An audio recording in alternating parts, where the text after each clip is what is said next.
1848, the year of fire in Europe. Revolutions had erupted across the continent as millions rose up demanding freedom, democracy, and the end of absolute monarchy. Now we arrive at the dramatic climax in Rome. This was no ordinary revolt. It was an existential showdown between centuries-old monarchies, the Pope's temporal power, and the unstoppable wave of liberal movements. If you followed this series so far, you'll see how everything we've covered builds to this decisive moment when 1848 set the stage for a new Europe. The dominoes begin to fall. The Palermo insurrection against the Bourbons of Naples broke out on the 12th of January 1848. King Ferdinand II of Two Sicilies quickly promised a liberal constitution which would limit his powers. Leopold II of Tuscany, he was a relation of Emperor Ferdinand I of Austria. He also granted a liberal constitution.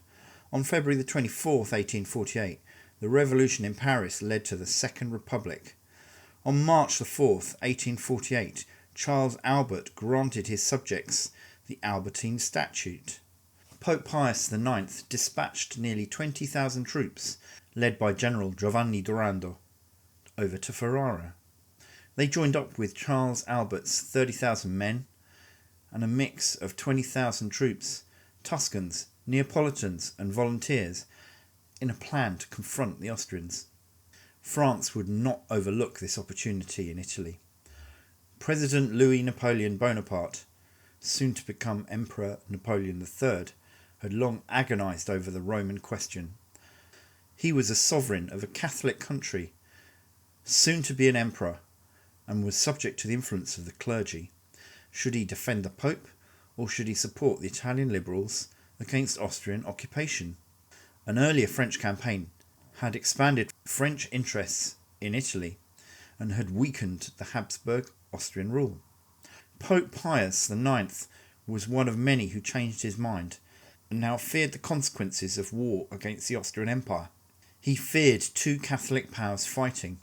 He now realised he was fighting a war whose victory was likely to benefit only the Kingdom of Sardinia.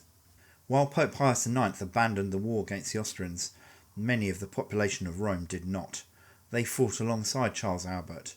On the 29th of April, many of the papal army disobeyed the Pope and stayed to free the cities of Veneto. General Giovanni Durando disobeyed his orders from the Pope and stayed along with General Pepe.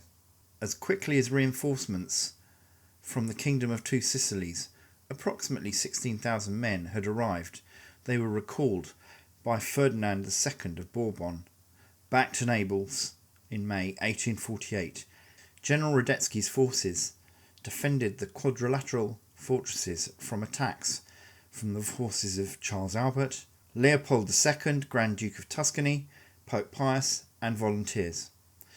In May 1848, at the Battle of Goito, this led to the fall and capture of the Austrian-held fortress of Peschiera.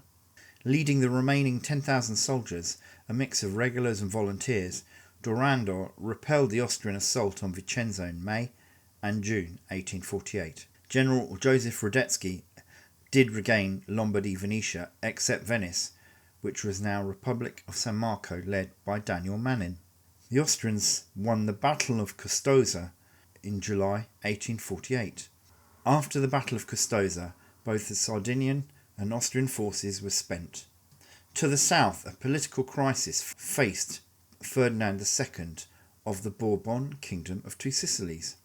He wanted to repress the Sicilian insurrection, whereas he had a parliament that wanted Italian independence. On the 5th of September 1848, Ferdinand II of Bourbon dispatched his fleet to Messina, Sicily, after whose heavy bombardment of the city he earned his nickname King Bomb. At this point, Ferdinand II of Bourbon was the only stable sovereign power in central and southern Italy. A desperate Pope Pius IX appointed Count Pellegrino Rossi, a former ambassador, to his government. In Rome, Rossi managed to antagonise the privileged circles without pacifying the revolutionaries. He advocated autonomy of the Papal States and neutrality in the event of a war between Charles Albert and Leopold II against the Austrian occupiers. Pellegrino Rossi was assassinated in November 1848 by a Democrat activist. The people of Rome took to the streets demanding a democratic government, social reforms, and a declaration of war against the Austrian Empire. Pope Pius IX soon fled Rome in disguise for the fortress of Gaeta, under the protection of King Ferdinand on the 24th of November 1848, and the beleaguered Pope appealed for military support from any Catholic country. On the 26th of December 1848, elections were planned in Rome. These elections were condemned by Pope Pius IX, who threatened to excommunicate anyone who participated in the elections. The Pope's threats only infuriated the Roman population further. Giuseppe Mazzini, founder of the journal La Giovine Italia, had ambitious dreams, for now he began to seize papal property and redistribute it. The Roman Republic, Repubblica Romana, was a short-lived state declared on the 9th of February 1849, and this replaced the Papal States with a republican government led by Carlo Amelini, Giuseppe Mazzini, and Aurelio Saffi. It declared freedom of religion, press freedom, abolished capital punishment, and reduced taxes. Pope Pius IX soon established a parallel government in Gaeta and rejected the new government reforms in Rome. In February 1849, Leopold II, Grand Duke of Tuscany, also fled the short-lived Tuscan Republic for the protection of Gaeta. He accepted the offer of protection offered by his cousin, Emperor Franz Joseph of Austria. Charles Albert was defeated by the Austrians in the Battle of Novara in March 1849, forcing him to abdicate in favour of his son, Victor Emmanuel II. A consequence of the defeat was that the Piedmont Kingdom of Sardinia was inactive in Italy for a number of years. The new Roman government continued to affirm the Pope as the head of the Roman Catholic Church, but not as the monarch-like ruler as before. Initially, Louis Napoleon dispatched French troops to restore the Pope in an act of political opportunism in April 1849. Now this pleased French Catholics, but enraged French Republicans. Led by General Charles Oudinot, the French troops landed at Civitavecchia in April 1849, as 4,000 Spanish troops, led by Fernando Fernandez de Cordova, headed to Gaeta to protect the Pope. The French expected little or no resistance in Rome. Actually, Giuseppe Garibaldi had already arrived in December 1848, along with Bersaglieri troops, and had quickly prepared defensive positions. The first siege began in April 1849, and the French were beaten back by fierce resistance. Garibaldi wanted to pursue the French and finish off the job, but Mazzini was reluctant, as he hoped to make an ally of the French Republic. General Charles Oudinot wisely waited for reinforcements. Neapolitan troops supporting the Pope approached the Roman Republic, ready to join the French force to defend Rome from any outside threat. The French demanded that Giuseppe Mazzini reinstate the Pope to power.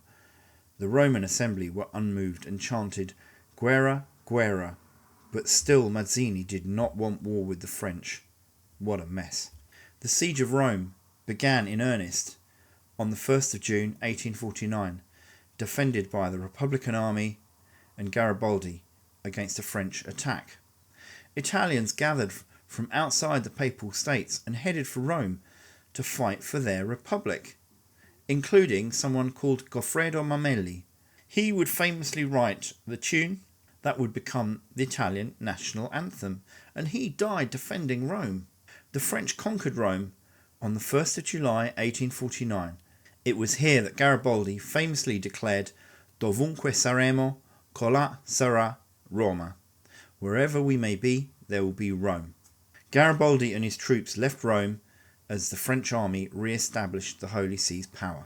Louis Napoleon asked of Pope Pius IX for a general amnesty, a secular government, the establishment of a Code Napoleon, and a liberal government. Pope Pius IX was in no way grateful. He said he would implement reforms of his own choosing. The Roman Republic had allied with Piedmont, so now Rome was a legitimate target for Austria. Radetzky closed in on Como, Brescia, Parma and Venice. In May 1849 he occupied and at times sacked Lucca, Pisa and Livorno. The Florentine municipality did not last long. Leopold II returned to Florence, underpinned by an Austrian military occupation. The Austrian occupation of Tuscany was primarily a message to the French. However, the Pope's stubbornness was not forgotten. French soldiers defended the papal administration in Rome right up until they were recalled for the Franco-Prussian War in 1870. This had major consequences. It led to the capture of Rome on the 20th of September 1870 and its annexation by the Kingdom of Italy. So what was the legacy of all this drama? Well, in this short period, Rome was catapulted from being a backward state in Europe to a pioneer of fresh, new, democratic ideals. A vote, abolition of the death penalty, freedom of religion. While the Roman Republic ultimately failed, numerous leading figures of the future Risorgimento had congregated from across Italy, including Giuseppe Garibaldi, Goffredo Bamelli, and Mazzini. This exchange of ideas and these new experiences would continue along the path towards a united Italy. The Bourbon Kingdom of Two Sicilies eventually collapsed in 1860-61 with the unification of Italy. The Italian tricolour flag, which was a symbol of the revolutions in 1848, would also return, as would the Kingdom of Sardinia, Mazzini and Garibaldi. 1848 paved the way for some fundamental changes across Europe. The Roman question regarding the Pope and papal power was eventually resolved in 1921. But that's another story. Click here to get even closer to Italy and Sicily.